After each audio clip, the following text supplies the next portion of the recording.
Welcome to Unity of Charlotte. In case anybody is wondering, I am not Nancy Ennis. So she's tied up with something right now and will be here shortly, I believe. I'd like to welcome everyone this morning, coming out on a nice rainy day that's preparing us for those beautiful flowers that will come in the springtime. So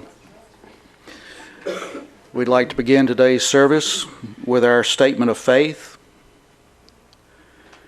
There is one presence and one power in my life and in the universe, God the good, omnipotent.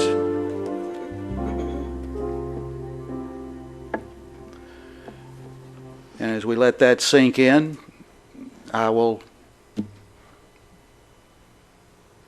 introduce myself again. I'm Michael Thomas. I'm also the chaplain today. So if anybody would like prayers after the service or would like to share, I'll be available in the prayer room across from Cafe Unity. I'd be happy to pray with you. And today's daily word,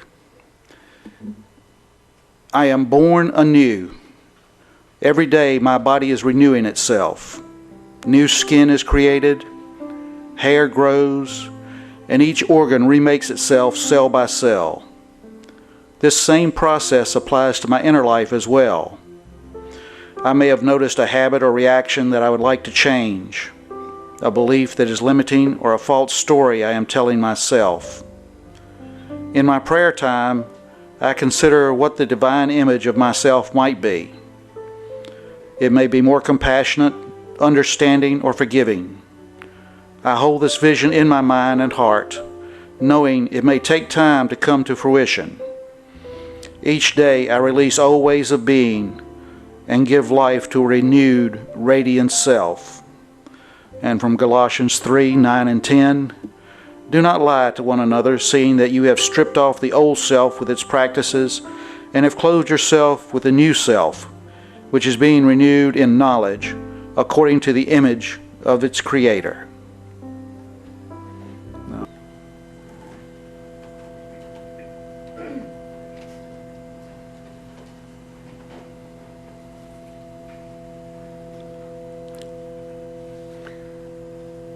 Please join me in this meditation for peace and contentment.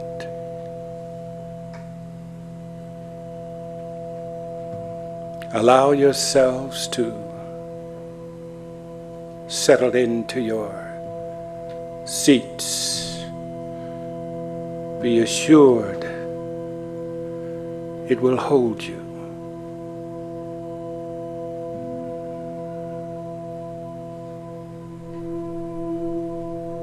Your mind knows what peace is.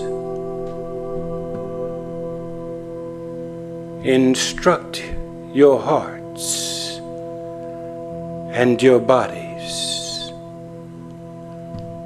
to resonate with the peace you know and experience whenever you permit yourself.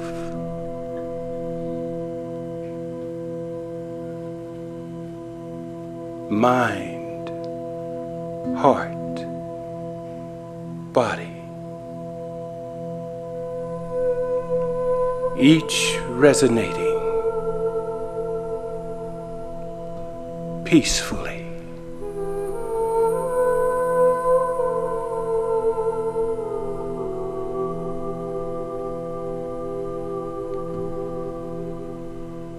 As thoughts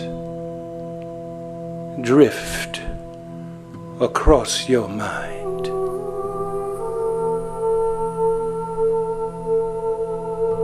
greet them all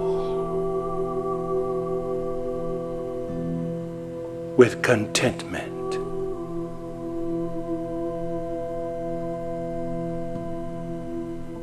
For all of your experiences have brought you to this point in time.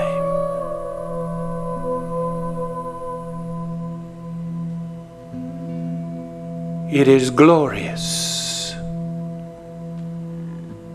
to find yourself with fellow travelers on the spiritual way.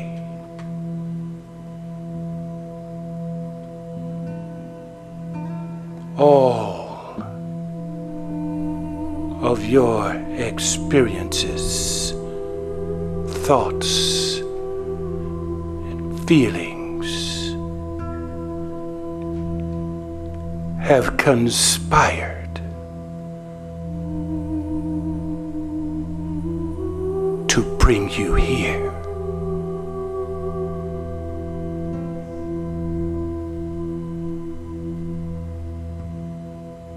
Greet every twitch, every bit of attention in the body with contentment.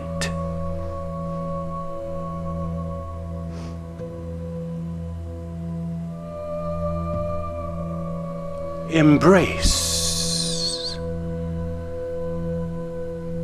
yourself lovingly.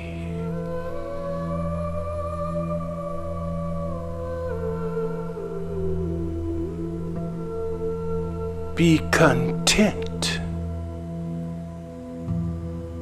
with your beautiful, fine self.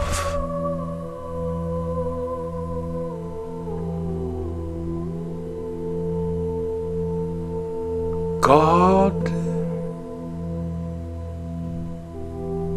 is expressing itself perfectly as you.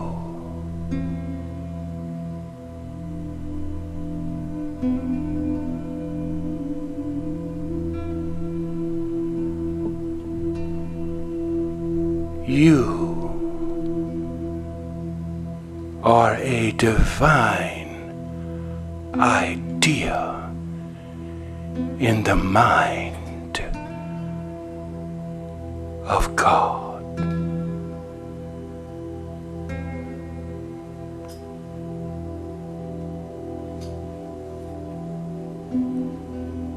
Be at peace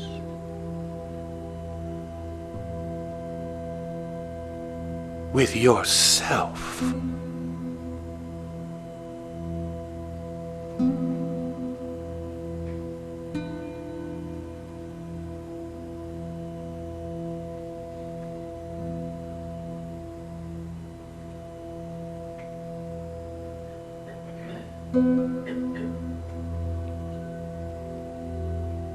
What a beautiful moment in time to be here, to be loved, to be awake to your spiritual nature.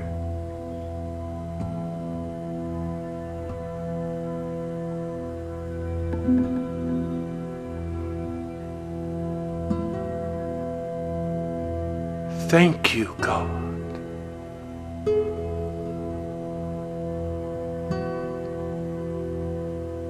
Thank you, God.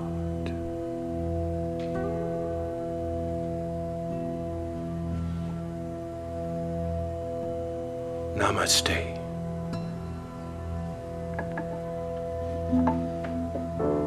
We don't have to be forgiven. We don't have to prove one thing on earth. We inherited the kingdom occasion of our birth.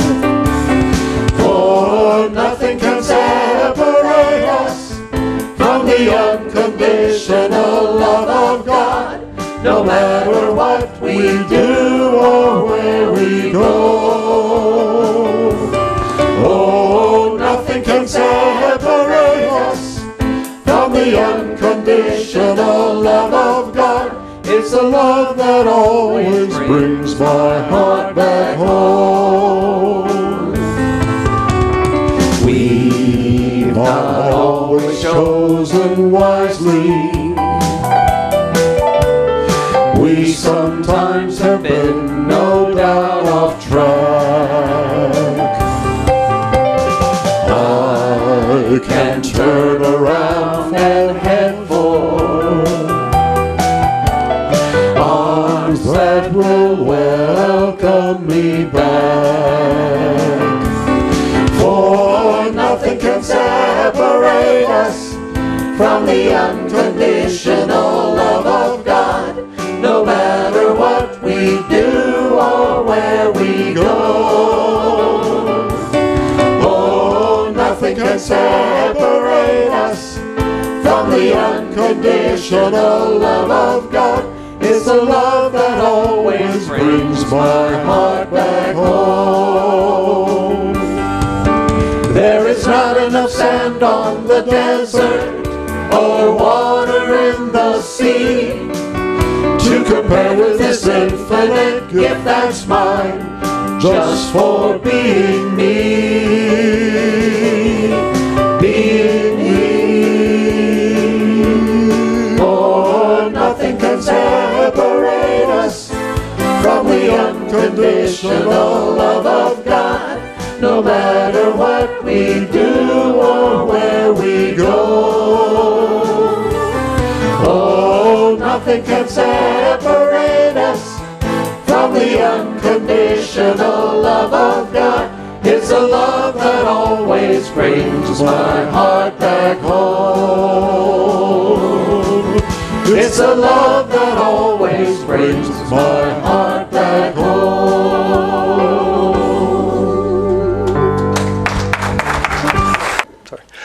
We seem to have some kind of a commotion in the parking lot. So, Myrtle and Charles, have you arrived? Charles, I'm so glad we didn't come here by car. I'm telling you, did you see that they give tickets for people parking in certain places? I did. We're not going to get one because we don't need a car. Yeah. Oh, wow. I'm having sort of a deja vu. Have we been here before?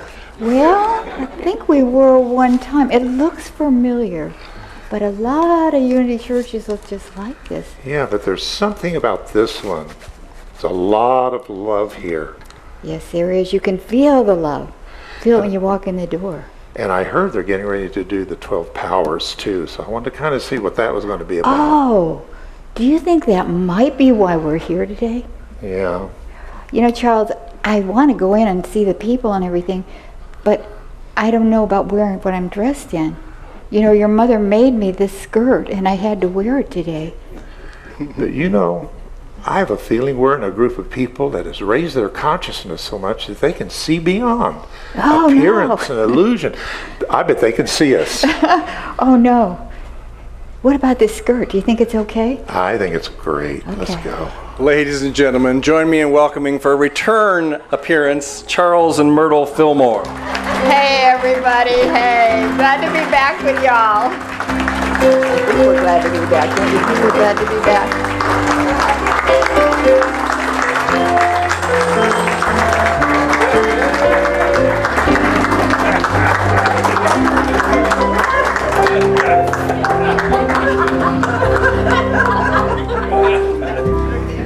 I think they can see my skirt. I think they see you. Ooh.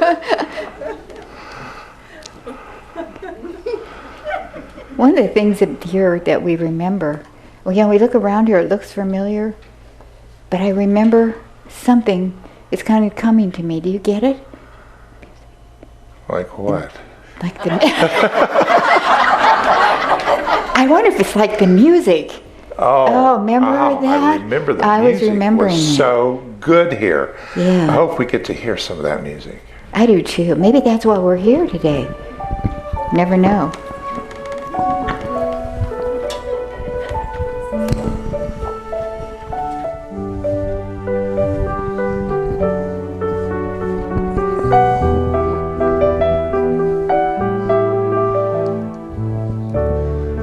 There is so much magnificence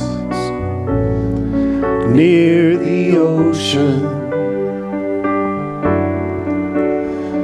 Waves are coming in, waves are coming in.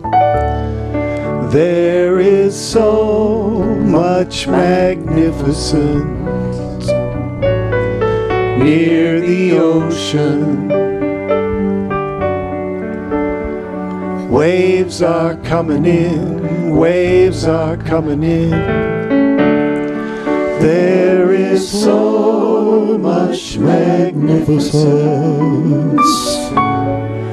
near the ocean. Waves are coming in, waves are coming in.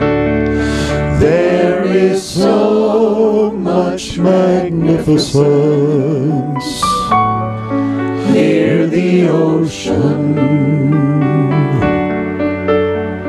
Waves are coming in, waves are coming in. There is so much magnificence near the ocean. Waves are coming in, waves are coming in. There is so much magnificence near the ocean. Waves are coming in, waves are coming in.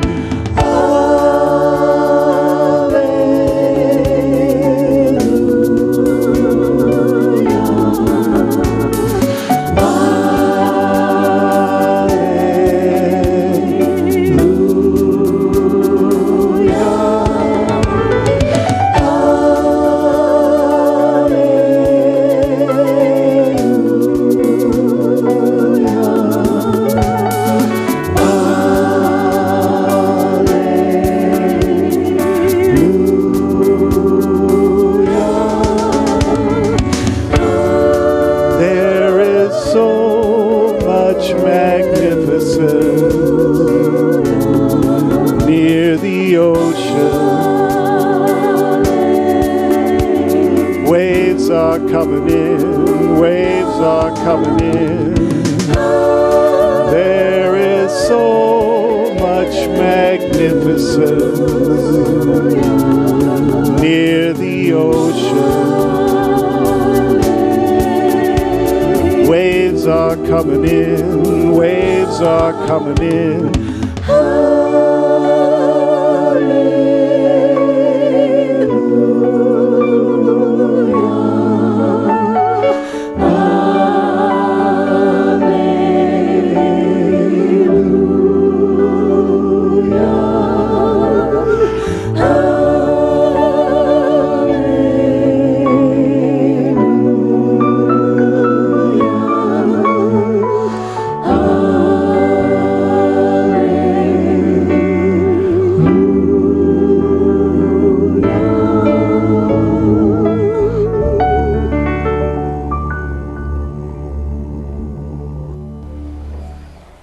That was beautiful, wasn't it? Isn't that beautiful?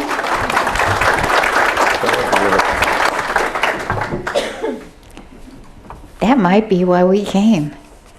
Why we Maybe. came back. There might be something else though. Maybe we should kind of open up to what it could be. You know, I see these candles here.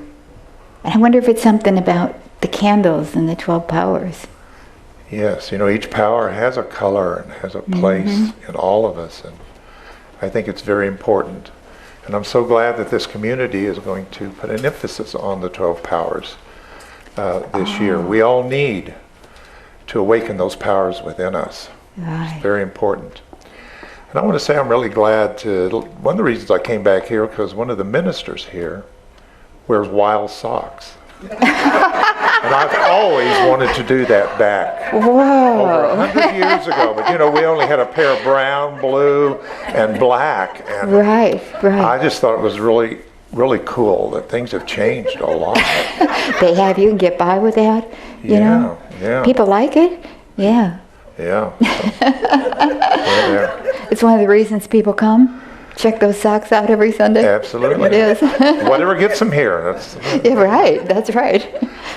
So let's talk about the 12 powers. Yeah, I think it's really good that we're here today, because I understand they're going to start it next Sunday. And you have all the information because, Charles, you are the ones who founded the 12 powers for humankind. That was your work, and it's one of your important things you did, so you can share that with them today.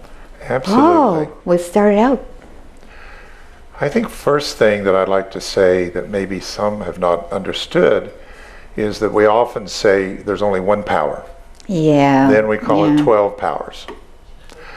And that might be a little confusing to some people, but let's talk about the one power with 12 different faculties. I like the word faculties. I do too. When Jesus, it recorded when Jesus said to the man to rise and take up your bed and walk, that word in the original Greek means collect your faculties. Oh. Now today we'd say get it together. Yeah. And if we've ever live in a time we need to get it together, it's now. And I think this is so timely that we're going to address this.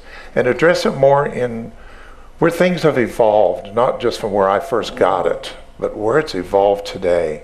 And I really think that's an exciting thing. I was just, when I knew we were coming, I was just contemplating how this all happened, and I was just thinking about the story about Jesus and how he picked out 12 disciples. Wondered why 12 disciples. And I thought about how powerful 12 is. 12 is a very powerful number in many, many ways. There's 12 tribes of Israel. There's just 12 everywhere that you read out in scriptures and in books and things like that. And he went and he called every one of them. He called Peter. Now Peter was a fisherman doing his own thing, but he called him and said, come and follow me. So I thought about all that, how he surrounded himself with all those 12 different disciples. And I said out of my mouth disciples, but in my head I said disciplines. Oh. Oh, disciplines. And I looked up the word disciple. It meant a student, one who learns and one who teaches. And then out of the disciples, he made them apostles, which means those who learned went into action. The apostles were the part of the action. So knowing that we come from a more metaphysical, internalized that, I thought, we must have 12 different places of power within us, within the power, that we could call forth and bring them into our life. I almost feel like the first coming of Christ is like when we first get the information. The second coming is when it comes into our consciousness. Right. And becomes a part of us. So that's how it all started, was actually at Jesus. And Jesus says that we're going to rule on the 12 thrones of Israel. And a throne metaphysically means power. Wow. When you sit on the throne, that's your power. Yeah. So that's how it all kind of started. Isn't that something? Right. And there's a place in the physical body that you gave to each one of these faculties. Absolutely. And they're sort of related to the chakra system, but not exactly. They're kind of just in their own place. So we can embody these aspects of this spirit. And I think too, Charles, when we look at this table here, we see the one light in the Christ candle, and then we see all the little candles, and they're all part of the one light. There's only one light. So I think that was really, really important when you did that part of the work. It was, because I do think that we have to understand that we have a connection with these powers, we call them, all the way to the cellular level. So I was reading my book, the other day.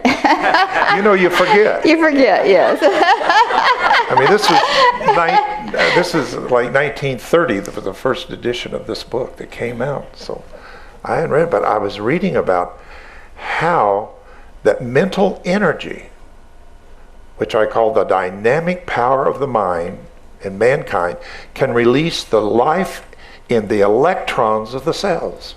So every time one of these powers or faculties of the power is released, it goes all the way to the cellular level. And that is secreted in the atoms. Now, I said this, I don't remember saying it, but I said it, so it must be right, that one drop of water suddenly releasing all of its power could bring down a 6-story building. Wow. Now, Myrtle, you understand this. Yes, I don't know at do. the time, but when you started speaking that you were a child of God and you could not inherit disease, that's when you discovered the power of your body to regenerate. Right, and all the power within me to do it. I didn't know about all that then because you hadn't done that work when I did the discovery that I had. But that's what was happening. And that can happen for everybody as we take on this vision for 2016 of the 12 powers awakening in us and awakening in your spiritual community. Can you imagine? Yes, I hope this community, probably a lot of them who's been into unity, has been through the 12 powers. We hear about the 12 powers, but I hope this is a new experience for everybody. It's fresh and today as we go through these wonderful things. You know, the first one that he called out was Peter. Peter. And it's interesting that in Christendom today, that we have two of the greatest, largest religions built upon two ideas. One is that the church was built on Jesus. And I'm referring to, let us build the church on the rock. Upon this rock shall we build the church. And a lot of people believe that rock is Jesus, the man. And then some said, no, that's Peter. So we have a part of Christendom that's built upon Jesus as the rock, and a lot of Christendom that's built upon Peter to be the succession, called the popes. But you know what? I really meditated and thought about that, and I thought, I don't think the rock is Peter or Jesus per se. But it was on an experience that Jesus and Peter had. Because you remember how Peter came. Now this is faith. Peter's faith. He's faith. Everything comes from faith. Faith is the substance of things hoped for. And faith spoke up and said, who does everyone saying you are, Jesus? He said, why, thou art the Christ, the Son of the living God. He did not say you are Jesus Christ, the Son of the living God. He said you are the Christ, the Son of the living God. And Jesus said, you didn't get that from flesh and blood. Nobody taught you that. You got that out of some inner revelation in yourself. And you know what? I've been hearing from that too. I call it my father point. The place where my spirit starts. You know what, Peter? Upon this experience we've had, let's build a church.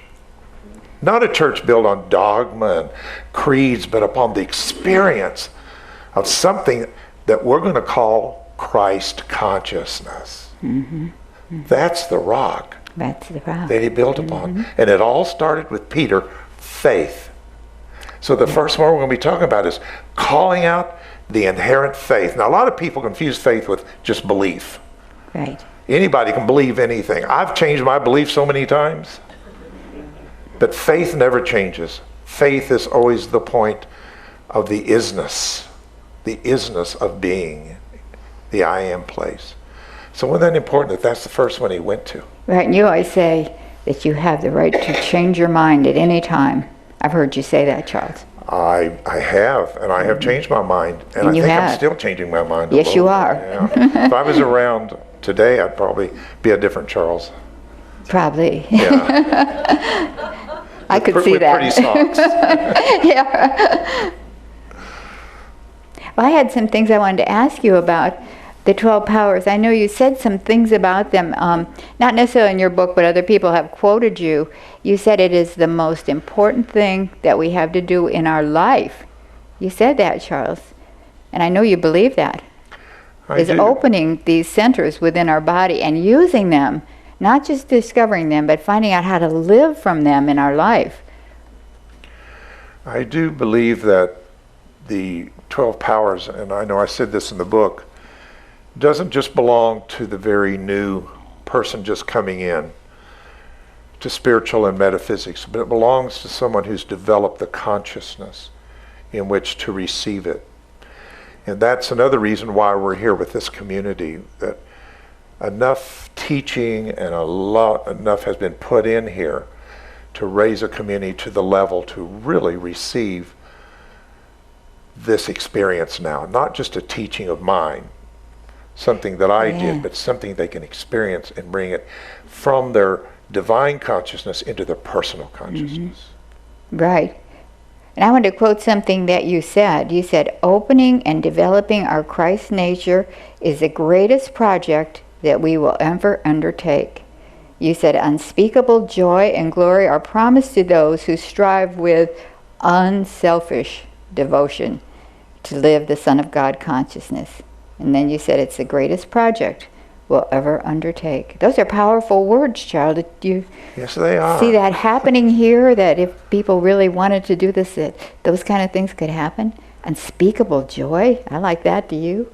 Yeah, we'd like to have some of that. Yeah, we'll take joy. But that piece in there, that selfish, unselfish devotion should really get our attention, because it's not about making us some powerful being, but it's making us to be open to be a expression of these into the world. Exactly. That's what it's all about. It's not about us becoming powerful, but rather empowered to live this Christ consciousness in everything we do and say. Yes, I do. I believe we have to see ourselves as God's availability in the earth. You know, it's people have tried to figure out God forever. Even before God was called God, people were trying to figure out this power, this intelligence that's beyond ourselves. It's been called many, many things. But it's invisible to the human senses. And that's where faith comes in. Mm-hmm. Faith connects us to the invisible. And then what makes it visible is thought. The ability that mankind has developed. This wonderful ability of the mind to use thought. And when we're able to have a thought that is a frequency to our spirit, then it becomes spiritual thought. It's not carnal thought or human thought, but it's spiritual thought. And if we can get that far, we know thought becomes things. Right. Thought becomes healing, prosperity, and blessings in our life. But it's not just about that. That's one thing I do want to say, that we mustn't use, this is why I said earlier, I don't think that the opening of the 12 powers, as we're calling them, really has to do with someone who's not mature enough consciously to use them. You know, when we found the power of the atom, and the power of electricity and power, I've been following this stuff on the other side. I have the New York Times over there. It's sent every day so I can see what's going on. And I just am amazed at the power that's been discovered since we were here. Mm-hmm. But we can use it to destroy ourselves, or we can use it to evolve ourselves. And that's the great crossroads that humans are at. So when it takes these communities, such as unity communities, it's time for us to step up and be the first ones to use the God power, the divine power, for purposes of healing, not just so we can have a lot of money in the bank. Now that is the byproduct. You can have external prosperity, but first you got to have soul prosperity. That's right. That's right. And these powers are in our soul. Soul. Yeah, we were born with them. The thing about them too is we can use them consciously or unconsciously, but we're always using them. One of the ways we use our faith unconsciously is we worry. We put faith in the worst possible outcome. If we use it in the spiritual direction, then what we're doing is we're seeing the opportunities and the potential. You know, Charles, my discovery, which probably you've all heard about if you've been here at all, was about the power of love and how I could communicate with that in my body and how my body healed when I did that. That was one of the ways that that power was used. And then what happened after that, my heart opened to the world and I was sharing love everywhere I went. And all of a sudden I didn't want to worry anymore. I didn't want to judge people. I didn't want to criticize. I didn't want to gossip. It was all over because I was in my heart. So I think where we're being called now, and these 12 powers are calling us, is to begin to think in our heart. To go to our heart and let our heart connect us with our head so our head has loving thoughts. And then we can be one inside of ourselves. The power of love is to heal and to harmonize and bring us together, not just as a group, but inside of ourselves, to pull our pieces together, to pull all of our powers together into that one power, and then share it with the world. And I think that's where we're being called to go, Charles. It was a long time ago that we did these things. Right. We're kind of old, Charles. Maybe they won't notice. We are truly ageless. Yeah, oh, good. I knew we were. A lot of these people talk, they use the term new age. I think we're no age. Yeah, I do too. I think we're new age thought, new way to think, new heart thought. That's what I think we are. I'm glad you mentioned the subconscious because in reviewing my book to come out here again, it's been a while, I noticed that I talked about the powers have to first touch the unconscious, the subconscious. And that's important because the subconscious can be the motive for not using the powers right. Mm-hmm. If we have deep, suppressed, unconscious things in us that needs to be cleared and cleansed, that would be important before we start to open these powers so that we don't use them from deep down unconscious things that would not be it. And one of the ways that I mentioned in here was through using our words, which are affirmations of baptism. That actually baptism was the washing of the word by speaking and washing them. I wrote, when the baptizing power of the word is poured upon a center, one of the center of the powers, it cleanses all material subconscious thought. Mm-hmm. Mm-hmm. If I did write that, that's pretty good. Oh, you wrote that? I did. Oh, wow. Impotence is vitalized with new life, and the whole subconscious is awakened and quickened. I really like that word quickened a lot, because I remember it talked about the body of Jesus was quickened by the Spirit. And the word quickened, I looked it up one time, and it means to speed up. To speed up. And you know, I'm big in this atomic stuff. Means to awaken too, doesn't it? It means to awaken and by speeding up. Mm-hmm. You know? Sometimes when you wake up in the morning, you gotta wait till your mind catches up with being awake. But you have to change the whole spin of everything. And I love this idea because that's what is so emphasized here is speaking spiritually is speaking positively. Mm-hmm. Spiritual applications. And every time we do that, we are baptizing our thoughts, our mortal thoughts. Right. And you know, I really, when we do this work and we do it here, we don't want to trap the 12 powers in our head and just think about them, talk about them, wish for them, hope for them. We want to really use them and come up with some unique ways that we can remember that these are 12 powers that we have that we can use in spiritual ways. Like, for example, the color for faith is blue. And when they start this here next week, everybody could come dressed in blue if you wanted to. And it would be the whole month would be a faith initiative for us or focus here, and everybody could wear blue as much as they wanted. Or every time you saw blue, you would think of your faith and connect to it inside of yourself. Things like that. And a meditation that we'll do, that we can actually experience these and go down into them and be one with them in our time of meditation. So there are a lot of ways to discover them, a lot of ways to develop them. But that's the important aspect here. We got a lot of good head knowledge about these because they've been around for a long time.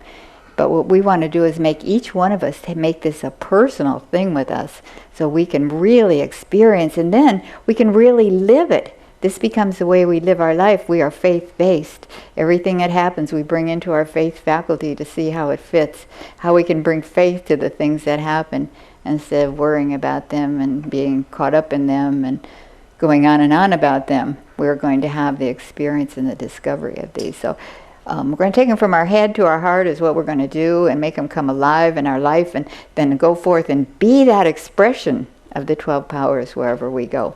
One power at a time, so it'll take us a whole year to do all of them. But you need that long. You really do, to discover them and to begin to develop and begin to live from them. Yes, and we need to make it exciting and alive. Blue also means heavenly power, not just the power of the earth, heavenly. Not the power over something, but the power to be, to become. And I think that's a great idea if everybody would just wear something blue or bring something blue. Sure, right. Look at the chairs. The chairs are blue. Isn't that great? Sit in a blue chair when you come. I wonder if they knew that. Yeah, I got a great example for that. It's this young lady right here. What's your name? Oh, Pam. Hi, Pam. How are you? Can you see me? Yeah, I can. Oh, I knew you could. You're very high conscious. So you're sitting in a blue chair. Have you worried about that chair falling? Not a bit. That's faith. That's the kind of faith I'm talking about. It's not a conscious thing, I believe, or I don't believe. It's just, I believe. I believe gravity's going to hold you down. You don't have to think about it. It's just there. So why don't we go through these real quick? Why don't we? I just want to say one thing first. One of the things you always said was, prove it. Yeah. So I think that we can do that. You just proved it. I just want to support you in the proving, because I thought that was really good. That's a good message to get out to the world, because if we don't prove it to ourselves, what good are we with these? Nothing. That's right. And we don't know what we're talking about, do we? Right. We want to go to our So there's... Okay, here we go. Strength? Strength. What is that? Strength. Spiritual strength. Strength is not about... the Bible says that bodily exercise profiteth little. I know a lot of people like to hear that who don't want to go to the gym. They do have gyms now. The other thing, notice the color of that. It's like the color of spring, the leaves on the trees and the strength that they have to grow and become all they can. It's a light green. But you think what people go through, in the mortal life that we live, we go through ups and downs and hurts and in and out. We have difficult times. But it's wonderful to draw from strength. That faculty of strength that gets you through, and you don't lose your faith. And then you can kind of see how strength and faith go together. Your faith strengthens and your strength gets more faith to it. This is all going to flow together in a big picture. Yeah. And strength is green, which is really prosperity. We'll lay down in green pastures.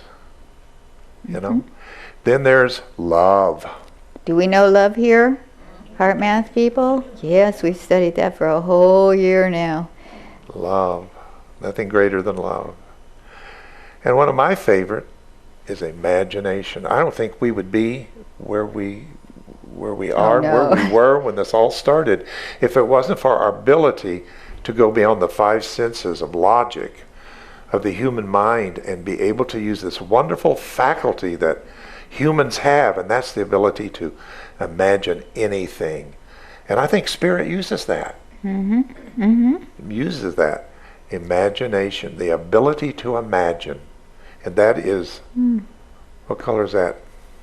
Light blue.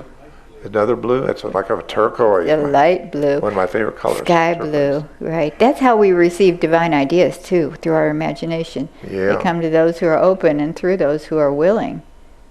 Then we have the word power. Now this is the good power. It says that, Jesus told several people to go and wait and pray. And only 120 of them went to an upper room, which is higher consciousness. And they were endued with power from on high when they received the Holy Spirit. And I looked at that word power, and it came from a Greek word dunamis, where we get the English word dynamite. I like to think of it this way: all We have power is reruns in God. heaven, too. Yeah, all power is God. All power is for God. All power is from God. Yeah. It's that God power. It's not us being powerful over other people or No, anything. it's the power to stand, to hold. Understanding. And that's gold. Oh, and it is gold. If we use our understanding, we will find out that it is gold. Understanding. Well, we need that. People today on the earth need to understand. I know they have a lot of questions why things are the way they are. And we as metaphysicians need to have that deeper heart understanding that to all disorder is order. That there's nothing that appears as disorder that has not been ordered for the growth and evolvement of human beings at this time. And gold is the color of deity. It is the color of deity throughout the Bible. And what we need the most, one thing I've seen unity be built on is a lot of knowledge. You know, we have school, we learn, we have classes, we have workshops. There's so much you can learn in unity. But we need the wisdom to how to use it. And that's green. That's the wisdom different that green. is in our heart, and that's what we've been doing with our heart math classes, learning how to listen to that wisdom and learning how to surrender to that wisdom and learning how to follow that wisdom. And I want to say wisdom too is the feminine aspect. You know, so many churches do not recognize enough of the feminine aspect of deity, as we have tried to establish by bringing in the male and the female. But wisdom comes from the Greek word Sophia, which means wisdom. And it says, wisdom knoweth how to build her house. Just as only the woman can build the fetus, only wisdom can take our knowledge and build it into our experiences of our life. So I love the idea of wisdom. Will. That's our will. To be willing to God's will, that will call us to do that. Follow the will of God. Will of God. We have that order center in us too. It's a deep green on there. It looks a little pink to me, but maybe I'm not seeing it correctly. Maybe I'm not acclimated to this dimension yet.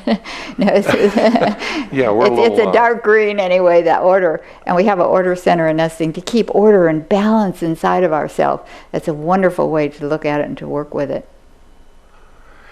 Yeah, there's a wonderful place in the Psalms that says, our steps are ordered of the Lord. So we all come with a plan. And you know, when we can start understanding that plan, that can bring us peace that even passes understanding.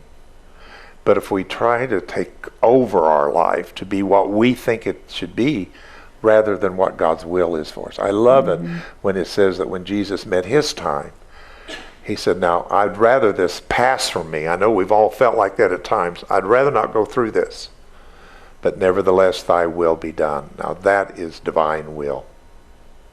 That's what it means, I think, when in unity you hear, and so it is. Thy will be done. Yeah, and we get to release too, and we have that opportunity here on Thursday night to let go of anything we don't need anymore, just to be ready for all this new year and all this new work that we'll be doing. But my favorite one is zeal. I think of Charles Fillmore. He was 94 years old, and he said, I fairly sizzle with zeal and spring forth with a mighty spirit to do what is mine to do. I just quoted him. Thank you. I quoted you. Thank you. Is that what you said, Charles? Exactly. Was word that by pretty word. good? I wasn't around when that happened. He was 94. I had left before that. So I guess I heard it from the great beyond, right? I think that's what drew us to this group too. They have a little more zeal than some of the places we visited. You know, when I see people up, standing up and clapping their hands and being excited, that's zeal to me, that they're enthusiastic. Yeah. And And then I we think have that's life. important. We have, all of us have life. this is the lifeblood that flows through us, the life of God that keeps us alive and going and excited and engaged with life. So those are wonderful powers. I'm just kind of wondering, Charles, we probably have to get going because we didn't bring a car or anything. But I thought, while we're here... We'd have got a ticket, I think. If we had. Oh, no. They found something to put a ticket on. It's probably on our coat or something. So I was wondering, as long as we're here, and we never know when we'll be called to come back, why don't we see if anybody has any questions for us? We could take about 5 minutes and then we'll close today because we do have to get going and do some important other work. I don't know what it is. I didn't know what it was when we came here.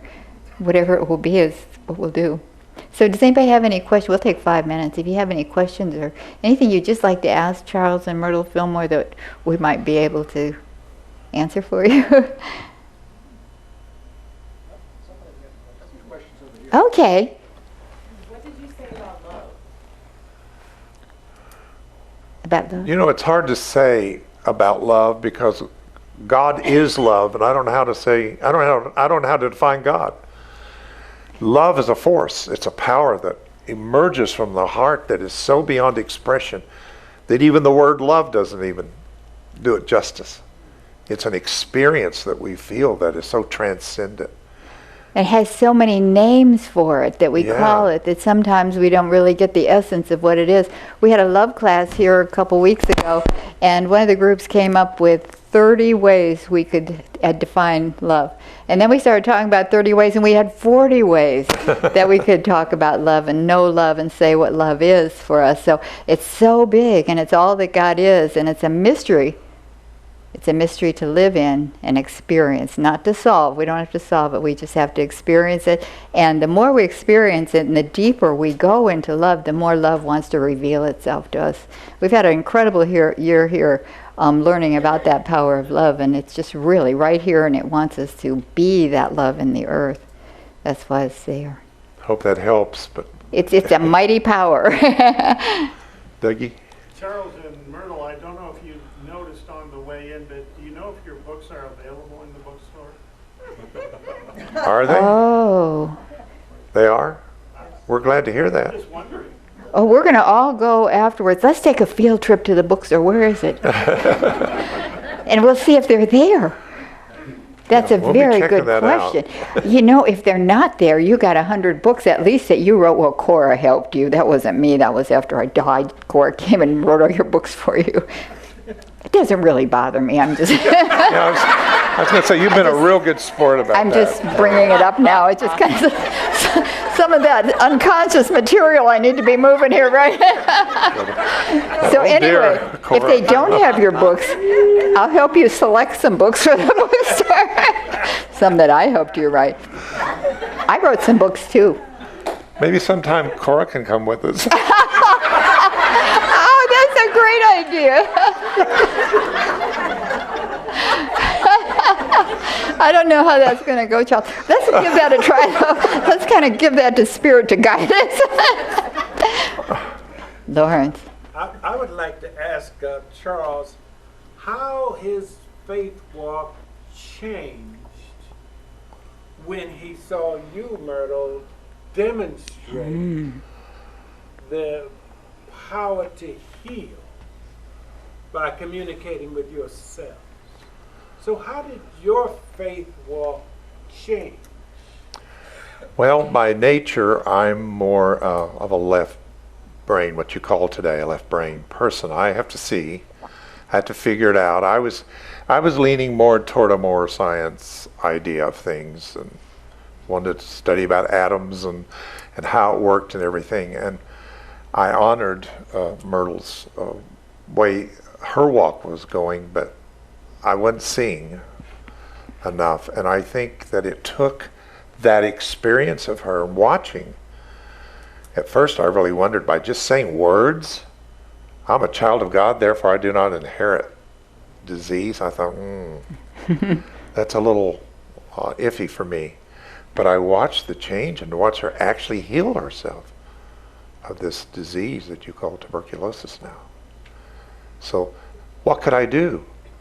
I mean, to me, faith and action, faith and experience transcends all the mental constructs.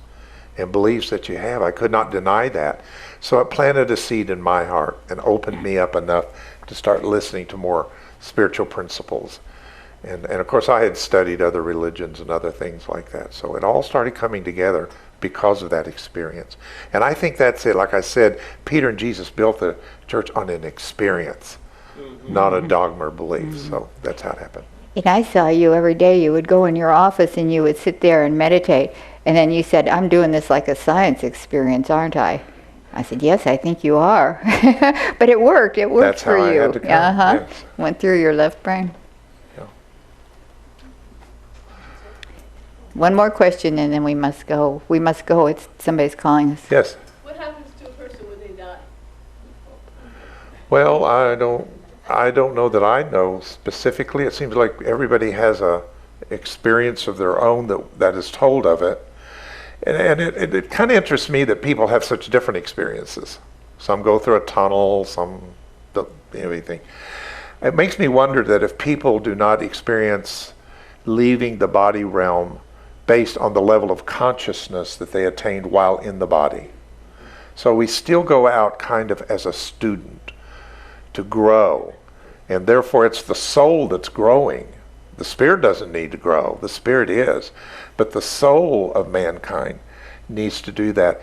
And I think that common sense tells us that an intelligent creator might figure it out that we couldn't get it one time around. I used to use an example. If I'm going from A to B in space, and I'm in a car, and I get down a few blocks and have a wreck, my journey isn't over. I'd get another car and continue till I got to B. So I think that's why that we have leaned more toward the idea of possibly having more than one life, is so that the soul can continue its growth. And that's why the Bible says, "O death, where is thy sting? O grave, where's your victory?" So I don't see victory in death. I see it in the fact that we continue. So to answer your questions, I'm not sure there's an absolute answer to that. I think it's very personal and individual. The light of God surrounds us. The love of God enfolds us. The power of God protects us. The presence of God watches over us. Wherever we are, God is, and all is well. God bless. Have a wonderful week.